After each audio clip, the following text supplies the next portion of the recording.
ఇక కరూరు తొక్కిసలాటలో మృతి చెందిన వారి కుటుంబాలకు ప్రభుత్వ ఉద్యోగ నియామక పత్రాలు అందించారు సీఎం విజయ్. అండ్ మృతుల సంస్మరణార్థం ఒక స్మారకాన్ని కూడా ఏర్పాటు చేస్తాము అని ప్రకటించారు.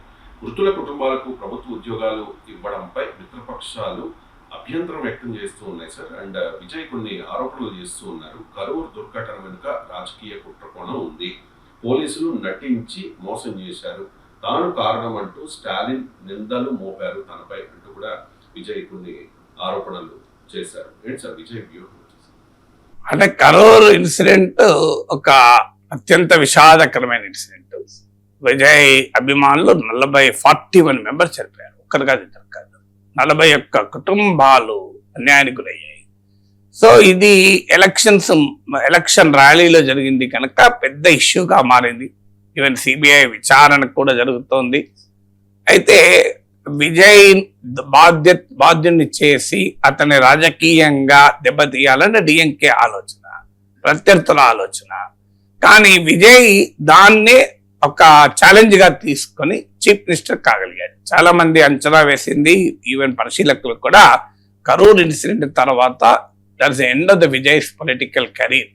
దెబ్బతింటాడు, తన అభిమానులను 41 మంది పట్టణ పెట్టుకున్నాడు, ప్రజల్లో తీవ్రమైన వ్యతిరేకత వస్తుంది, సో విజయ్ పని అయిపోతుంది అని అనుకున్నారు. కానీ విజయ్ దాన్ని సమర్థవంతంగా ఎదుర్కొని ముఖ్యమంత్రి కాగలిగారు. బహుశా కరూర్ ఇన్సిడెంట్ లేకపోతే ఇంకెక్కువ సీట్లు వచ్చేదా అది ఎవరూ చెప్పలేము. లేదు, కరూర్ ఇన్సిడెంట్ వల్ల విజయ్ పైన కుట్ర జరిగిందని భావించి ఎక్కువ మంది ఓటేశారా? I don't think Karur incident has played any role. అంత పెద్ద ప్రభావాన్ని చూపుండకపోవచ్చు. దాన్ని అభిమానులుగానే తీసుకోవచ్చు, అభిమానం లేని వాళ్ళుగానే తీసుకోవచ్చు. అది పొలిటికల్ అంశంగా ఉండదు. బట్ విజయ్ ఏంటంటే దాన్ని ఎలక్షన్స్ ముందు నుంచి కూడా ఇది డిఎంకే కుట్రగానే చెప్తూ వచ్చారు. ఇప్పుడు మళ్ళీ కరూరుకి వెళ్ళి అక్కడ ఒక స్మారక సంకేతాన్ని నిర్మిస్తున్నారు. ఆ కరూర్ రీజియన్ లో ఒక పెద్ద టెక్స్టైల్ పార్క్ ను, కొన్ని వేల మందికి ఉద్యోగాలు వచ్చేటువంటి ఒక ఇండస్ట్రీని ఇనాగ్రేట్ చేశారు. వారికి ప్రభుత్వ ఉద్యోగాలు, కారుణ్య నియామకాలు, కంపెన్సేషన్ అపాయింట్మెంట్స్ ఇచ్చారు. వారికి ఎక్స్గ్రేషియా ప్రకటించారు. ఇవన్నీ చేయడం ద్వారా విజయ్ చెప్పదలుచుకుంది ఒకటి, ఇది తన పొరపాట్ల వల్ల జరిగింది కాదు, ఇది తన రాజకీయ ప్రత్యర్థులు అప్పుడు అధికారంలో ఉన్న డిఎంకే ప్రభుత్వ పొలిటికల్ కాన్స్పిరసీ, రాజకీయ కుట్ర కనుకనే తాను దీన్ని ఎదుర్కొంటున్నాను అని చెప్పడం మొదటి లక్ష్యం.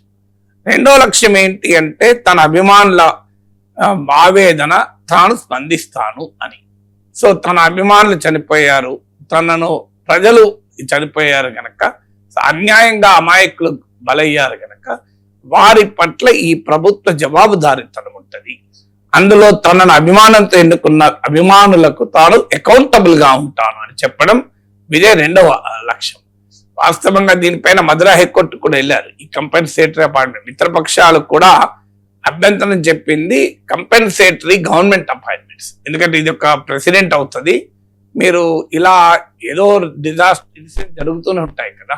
ఇప్పుడు రేపు రైలు ప్రమాదంలో చనిపోతారు, బస్ ప్రమాదంలో చనిపోతారు, తొక్కిసలాటలో ఓ దేవాలయంలో చనిపోవచ్చు, చర్చిలో చనిపోవచ్చు, ఎక్కడైనా జరగచ్చు. ఇలా జరుగుతూనే ఉన్నాయి కదా. ఒక ఇండస్ట్రియల్ డిజాస్టర్ లో చావచ్చు. మరి వీళ్ళందరికీ గవర్నమెంట్ జాబ్స్ ఇచ్చుకుంటా వెళ్తారా అనే క్వశ్చన్ ముందుకు వచ్చింది ఆ ప్రతిపక్షాల నుంచి, కొన్ని మిత్రపక్షాల నుంచి కూడా.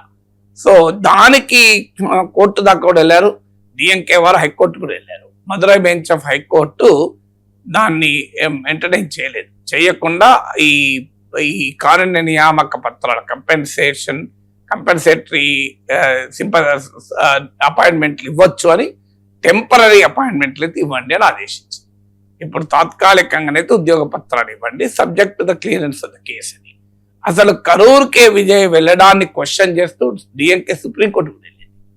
సుప్రీంకోర్టు ఏమన్నదంటే, అసలు మీరు పెట్టిన కేసులో, అప్పుడు ప్రభుత్వం పెట్టిన కేసులోనే విజయ్ ముద్దాయి కాదు. ఇంట్రెస్టింగ్ ఏంటంటే, ఇప్పుడున్న విజయ్ ప్రభుత్వంలో మంత్రులుగా ఉన్న నిర్మల్ కుమార్లు, ఇతరులు, ఇంకో మంత్రి కూడా ఉన్నారు కేసులో అక్యూజ్.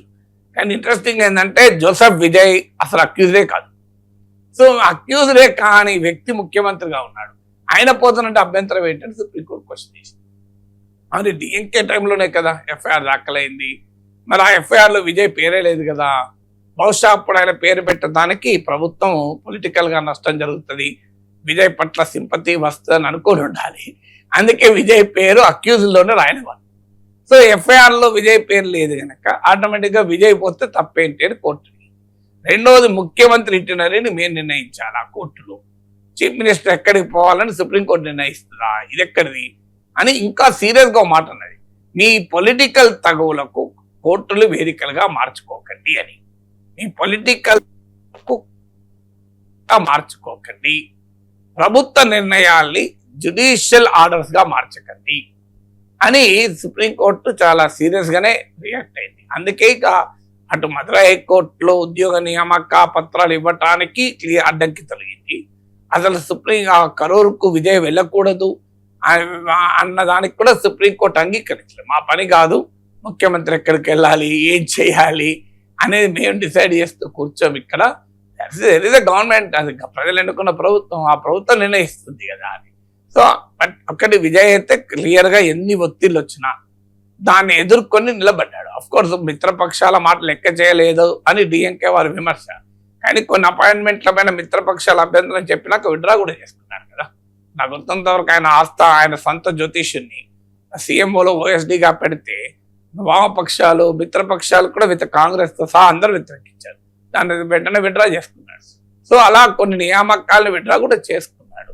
బట్ విజయ్ ఏంటంటే, నేను ఎవరికి లొంగను, ఎవరి ఒత్తిళ్లకు తల వంచదు నా ప్రభుత్వం, నాకు మెజారిటీ లేదు కదా అని మీరు అనుకోని ఒత్తిళ్ళు చేస్తే వినేది లేదు.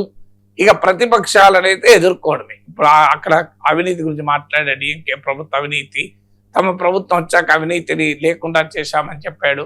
సో అందువల్ల డిఎంకే పై పోరాటానికి కరూరును మరోసారి వేదిక చేసుకుందామన్నది విజయ్ వ్యూహం.